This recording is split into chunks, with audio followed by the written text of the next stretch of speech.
আজকে হচ্ছে 19 অক্টোবর 2025। এখন আমার এই গাছে মুকুল আসতেছে। এটা হচ্ছে একটি 12 মাসি বাড়ি 11 আম গাছ। দেখেন এই গাছটিতে প্রায় অনেকগুলো মুকুল আসছে। আমার এখানে প্রায় বাড়ি 11 আছে, আপনার 17 থেকে 18টা গাছ আছে। প্রায় 4-5টা গাছে মুকুল আসছে।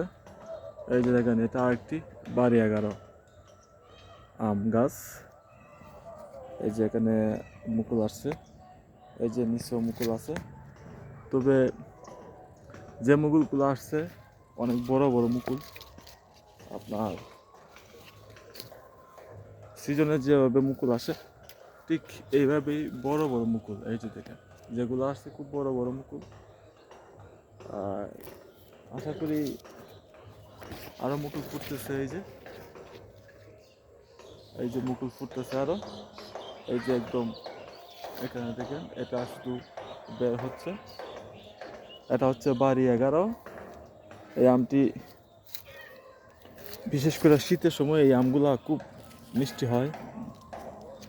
এই যে এখানে দেখেন, এটা কত বড় একটা মুকুল, একদম সিজনের আমের মুকুলের মতন লম্বা লম্বা মুকুল আসে।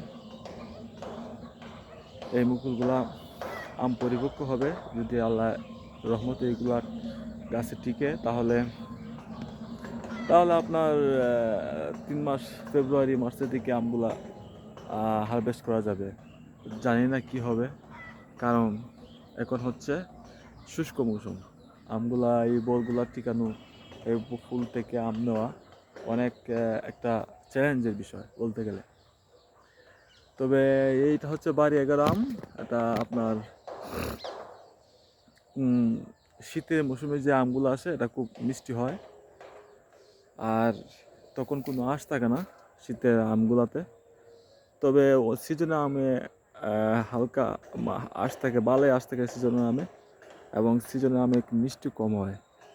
এই আমের বৈশিষ্ট্য হচ্ছে, সবচেয়ে ভালো বৈশিষ্ট্য হচ্ছে এই আমটি শীতের মৌসুমে পাওয়া যাবে এবং খুব মিষ্টি হয়। তখন কিন্তু আপনার কাটিমন আমটা তেমন একটা মিষ্টি হয় না, বাড়ি 11টা অনেক মিষ্টি হয়। সবাই দোয়া করবেন, দেখা যাক আল্লাহর রহমতে কি হয়। ইনশাআল্লাহ ভালো কিছু হবে। আসসালামু আলাইকুম।